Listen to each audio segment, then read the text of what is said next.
আচ্ছা, মিক্সড মিডিয়ায় তোমাদের প্রত্যেককেই স্বাগত। আজকে একটা অত্যন্ত গুরুত্বপূর্ণ বিষয়, তোমরা থাম্বনেলটা দেখেই বুঝতে পেরেছো যে এসটি এসসি এদের সংরক্ষণ নিয়ে একটা বিরাট পরিবর্তন সেটা আসতে চলেছে আদৌ। সেটা কিন্তু সুপ্রিম কোর্টে একটা নতুন কেস উঠেছে। সেই কেসটা সম্পর্কে আমি বিস্তারিত তোমাদের বলবো, এবং সুপ্রিম কোর্ট সেই কেসটাকে অনেকটা ইম্পর্টেন্স দিয়েছে এবং ইতিমধ্যে নোটিশ কিন্তু জারি করেছে।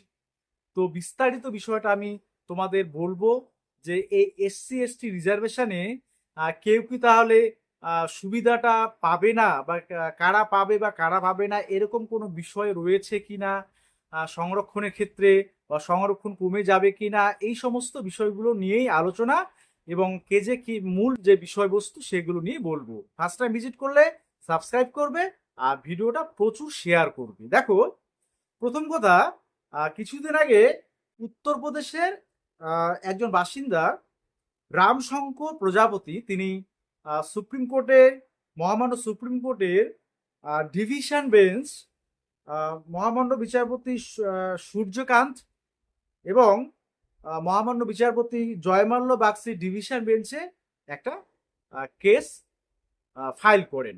সেটা হচ্ছে এসসি এসটি রিজার্ভেশন যে পলিসিটা রয়েছে সেটাকে একটু মডিফাই করতে হবে। অর্থাৎ সেখানে কি মডিফাই, তিনি কি দাবি করেছেন সেটা, বা তিনি কি প্রপোজ করেছেন, বা তিনি কি ডিমান্ড করেছেন সেগুলো আমি বলছি, তারপর কোর্টের বিষয়টাতে আসছি। তারপর এর যে ব্যাকগ্রাউন্ডটা আছে, আমরা জানি যে আহ, আমাদের সংবিধান যখন যখন থেকে কার্যকর হয় 1950 সালে 26শে জানুয়ারি থেকে, তারপরে থেকে কিন্তু বিভিন্ন যে এই যে রিজার্ভেশন পলিসিগুলো ধাপে ধাপে কিন্তু এসছে।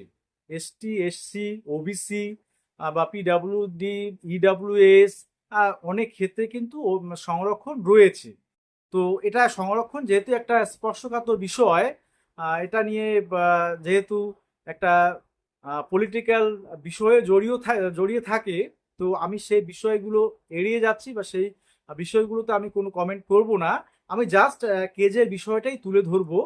দেখো, উত্তরপ্রদেশের বললাম যে তিনি কেস একটা ফাইল করেছেন সুপ্রিম কোর্টের এই ডিভিশন বেঞ্চে। এবার ওনার ডিমান্ড কি ছিল? ওনার ডিমান্ড ছিল যে introduced on income based priority of SC and ST. অর্থাৎ এসসি এসটির যে সংরক্ষণ সেটা ইনকাম বেসড হওয়া উচিত। আমরা জানি যে ওবিসিদের ক্ষেত্রে যে ক্রিমিলেয়ার অ্যান্ড নন ক্রিমিলেয়ারের একটা বিষয় রয়েছে। যারা এনসিএল এর আওতায় যারা পড়ে, অর্থাৎ অ্যানুয়াল একটা ইনকাম দেওয়া থাকে, সেই অ্যানুয়াল ইনকামটা, সেই যে সর্বোচ্চ ইনকাম তার নিচে যারা থাকে তাদেরকে এনসিএল দেওয়া হয়। আর বাকিরা কিন্তু ক্রিমিলেয়ার সেই সাব ক্যাটাগরিতে পড়ে যায় ওবিসির ক্ষেত্রে, এবং তারা সেই সুবিধাটা ওবিসির ক্ষেত্রে সেই সুবিধাটা পায় না। ঠিক আছে? তো এই এসসিদের ক্ষেত্রেও সেই সাব ক্যাটাগরি বিভাজনের কথাও তিনি বলেছেন। মেইন এটা হচ্ছে ডিমান্ড যে এসসিদের ক্ষেত্রেও এই বিষয়টা চালু করা হোক, যে ইনকামের উপর বেস্ড করে যে কারা বা কারা এখনো আর্থসামাজিক দিক দিয়ে পিছিয়ে রয়েছে তাদেরকেই প্রায়োরিটি দেওয়া হোক। হ্যাঁ, এই বিষয়টা তিনি মেইন ডিমান্ড করেছেন তার কেজের যে ফাইলে। আচ্ছা, এবার এই যে ডিমান্ড, তাহলে কি তাদের এসসিদের সংরক্ষণটা কমে যাবে, বা বাকি এসসিরা কি সুবিধা পাবে না? আমি আগে ডিটেলস বলি, তারপরে তোমরা বিষয়টা বলবে। দেখো, তিনি প্রপোজ করেছেন যে reservation percentage will be same. Reservation percentage যা আছে তাই থাকবে। হ্যাঁ, জাস্ট সাব ক্যাটাগরিতে ভাগ করতে হবে। মানে ভাগ করা তিনি ডিমান্ড করেছেন যে ভাগ করা উচিত। সেটা হচ্ছে ইকোনমিক্যালি উইকার সেকশন, অর্থাৎ আর্থসামাজিক দিক দিয়ে যারা পিছিয়ে রয়েছে, অর্থাৎ এনসিএল এর আওতায় যারা পড়বে, একটা নির্দিষ্ট অ্যামাউন্ট অ্যানুয়াল যে ইনকাম সেটা দেওয়া থাকবে। আর তার নিচে যাদের অ্যানুয়াল ইনকাম থাকবে তারা এনসিএল পাবে। অর্থাৎ নন ক্রিমিলিয়ারের যে বিষয়টা উঠে আসছে, সেই সার্টিফিকেটটা তারা পাবে ইনকাম বেসড। এবং এসসি এসটির ক্ষেত্রে যে সংরক্ষণগুলো জবের ক্ষেত্রে হোক বা অন্যান্য ক্ষেত্রে ভর্তির ক্ষেত্রে হোক, উচ্চশিক্ষার ক্ষেত্রে হোক, যে সংরক্ষণগুলো থাকে সেখানে তাদেরকে প্রধান অর্থাৎ প্রথমত তাদেরকে প্রায়োরিটি দেওয়া হবে বা প্রায়োরিটি দেওয়া উচিত। ঠিক আছে, তার পরবর্তীতে যাদের ইনকাম সেই যে একটা নির্ধারিত যে অ্যানুয়াল ইনকাম থাকবে তার উপরে যাদের ইনকাম, তারা ক্রিমিলিয়ারের অন্তর্ভুক্ত হবে। ঠিক আছে, তো তারা পরবর্তী যে ভ্যাকান্সিগুলো, তারা সেই ভ্যাকান্সিগুলোতে তারা মানে প্লেসড হতে পারবে। এই বিষয়টা তিনি এটা হচ্ছে প্রপোজ করেছেন মহামান্য সুপ্রিম কোর্টে। তো সেই বিষয়ে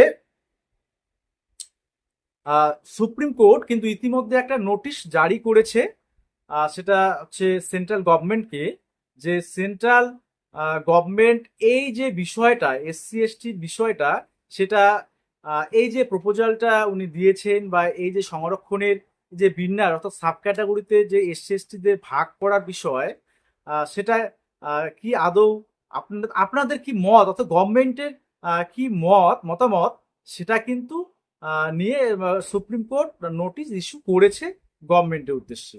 এবার পরবর্তী শুনানি সেটা কিন্তু অক্টোবরের 10 তারিখে 2025 অক্টোবরের 10 তারিখে এটার শুনানি সুপ্রিম কোর্টে আবার হবে। তার আগে কিন্তু যে কেন্দ্রীয় সরকারের মতামত মানে জানতে নোটিশ ইস্যু করা হয়েছে সুপ্রিম কোর্ট থেকে। এবারে এই কেজের যে বেসিক বিষয়টা আইনি যে যে লিগ্যাল ম্যাটারটা, সেটা হচ্ছে কি যে মেইন যে মামলার বেস যে আইনি দিক, সেটা 2024 সালের অগাস্টে 7 জন বিচারপতির বেঞ্চে এই মামলাটা কিন্তু একবার উঠেছিল। সেখানে পাঞ্জাব স্টেট, সম্ভবত পাঞ্জাব আর হরিয়ানা স্টেটের দুটো কোনো কেসের বিষয়ে এই বিষয়টা উঠেছিল যে এসটি এসসির এই যে রিজার্ভেশন পলিসি, সেখানে সাব ক্যাটাগরিতে যে ডিভাইড করা যেতে পারে। এই 7 জন বিচারপতি 6:1 এই রেশিওতে, অর্থাৎ 6 জন সমর্থন করেছিলেন যে হ্যাঁ সাব ক্যাটাগরিতে ডিভাইড করা যেতে পারে। কারণ বর্তমান পরিস্থিতিতে যে যারা মেইন সুবিধা পাওয়া যাদের দরকার, অর্থাৎ যারা ইকোনমিক্যালি পিছিয়ে রয়েছে, তাদেরকেই সুবিধাটা আগে দেওয়া উচিত। আর যারা এসসি বা এসটি যে ক্যাটাগরি হোক না কেন, যারা একটা যাদের বার্ষিক ইনকাম অ্যানুয়াল ইনকাম একটা হিউজ পরিমাণ, যেটা একটা নির্দিষ্ট যেমন ওবিসিদের ক্ষেত্রে রয়েছে, তো যারা শহুরে জীবনযাপন করে তাদের বিলাসবহুল জীবনযাপন, অথচ তারা এসসি বা এসটি ক্যাটাগরির ক্ষেত্রে, তো তাদের ক্ষেত্রে প্রায়োরিটিটা সেকেন্ড প্রায়োরিটি থাকবে তাদের। ঠিক আছে, তার সুবিধা পাবে কিন্তু তাদের প্রায়োরিটি হচ্ছে পরের দিকে। তো এই বিষয়গুলো নিয়ে কিন্তু 2024-এ যে অগাস্টে 7 জন বিচারপতি বেঞ্চে কিন্তু এই বিষয়টা উঠেছিল এবং ওনারা এরকমই একটা মতামত দিয়েছিল। তারপর নানা কারণে সেটা নিয়ে আর এগোনো যায়নি। কারণ তোমরা জানো যে এই যে রিজার্ভেশন বিষয়টি, এটা কিন্তু একটা স্পর্শকাতর বিষয়। সে দেশের বিভিন্ন প্রান্তেই হোক বা আমাদের রাজ্যের বিভিন্ন দিক দিয়েই হোক, টোটাল ভারতবর্ষে এই রিজার্ভেশন পলিসি একটা খুবই একটা সেন্সিটিভ বিষয়। তো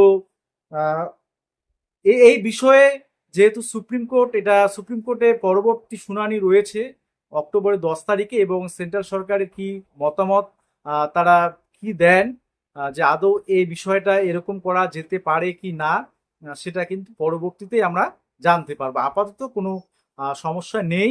ঠিক আছে, আমরা অক্টোবর 10 দেখি কি অবস্থায় আসে বা সুপ্রিম কোর্টে কি সিদ্ধান্ত নেয়। আলটিমেট বিষয়টা দাঁড়াচ্ছে সুপ্রিম কোর্ট তো সেটা আইন প্রণয়নটা করবে, বা ইমপ্লিমেন্ট যারা করবে তাদের ক্ষেত্রে কি কোনো বাধা থাকতে পারে, সেটাই তো মেইন বিষয়।